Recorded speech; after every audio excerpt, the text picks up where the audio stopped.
समय की बात है। जंगल के किनारे एक छोटा सा गांव था, जिसमें एक बड़ा तालाब था।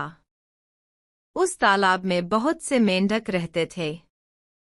वहां हर दिन मेंढक तालाब के पास खेलते, उछलते कूदते और मस्ती करते थे। तालाब के पास ही एक पुराना और गहरा गड्ढा था, जिसे कोई भी ध्यान नहीं देता था। एक दिन दो मेंढक उछलते कूदते हुए खेलते खेलते उस गहरे गड्ढे के पास पहुंच गए। खेलते खेलते वे अचानक गड्ढे में गिर गए। गड्ढा बहुत गहरा और खतरनाक था। दोनों मेंढक घबराए हुए थे और समझ नहीं पा रहे थे कि अब कैसे बाहर निकलें। उन्होंने गड्ढे से बाहर निकलने के लिए कोशिश शुरू की। वे बार बार कूदते, पर गड्ढे की दीवारें चिकनी थीं, इसलिए हर बार फिसल जाते थे। उधर बाकी मेंढक गड्ढे के किनारे इकट्ठे हो गए और नीचे झांकने लगे। उन्होंने देखा कि दोनों मेंढक गड्ढे से बाहर निकलने के लिए लगातार कोशिश कर रहे थे, लेकिन बाहर निकलना मुश्किल लग रहा था। कुछ देर तक देखते रहने के बाद बाहर खड़े मेंढकों ने चिल्लाना शुरू किया, तुम कभी बाहर नहीं निकल पाओगे। यह गड्ढा बहुत गहरा है, तुम्हारी सारी कोशिशें बेकार हैं।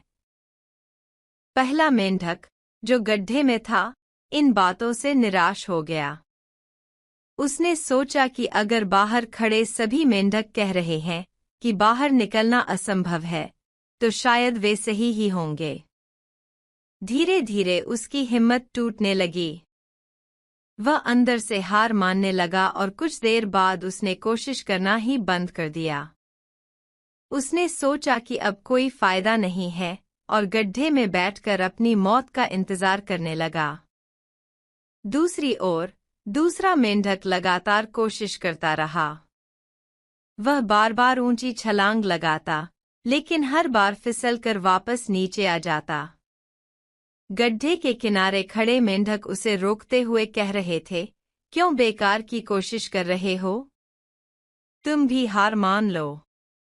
यह गड्ढा बहुत गहरा है, तुम कभी बाहर नहीं निकल पाओगे। लेकिन दूसरा मेंढक रुका नहीं। उसने उन सब की बातों पर ध्यान नहीं दिया और अपनी कोशिश जारी रखी। वह बार बार कूदता रहा, बिना रुके, बिना थके।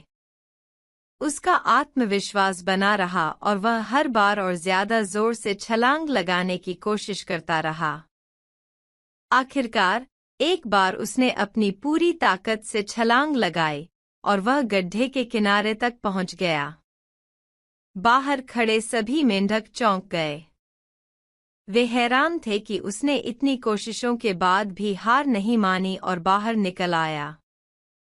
जब वह मेंढक बाहर आ गया, तो बाकी मेंढक उसके पास आए और पूछा, हम सब तुम्हें कह रहे थे कि तुम नहीं निकल पाओगे, फिर भी तुमने हमारी बात क्यों नहीं मानी और लगातार कोशिश क्यों करते रहे?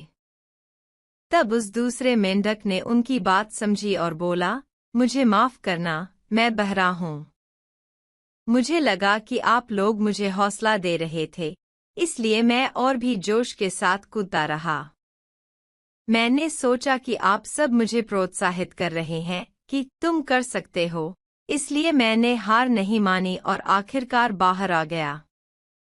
दूसरों की नकारात्मक बातों पर ध्यान न देकर अपने लक्ष्य पर ध्यान केंद्रित करना चाहिए। यदि आप किसी चीज में सफल होना चाहते हैं, तो दूसरों की निराशा भरी बातों से प्रभावित न हों। प्रोत्साहन और सकारात्मकता का जीवन में बड़ा महत्व होता है। सकारात्मक सोच और आत्मविश्वास से आप मुश्किल से मुश्किल हालात में भी सफलता पा सकते हैं। चाहे हालात कितने भी कठिन क्यों न हो, अगर आप लगातार प्रयास करते रहेंगे, तो असंभव को भी संभव बना सकते हैं।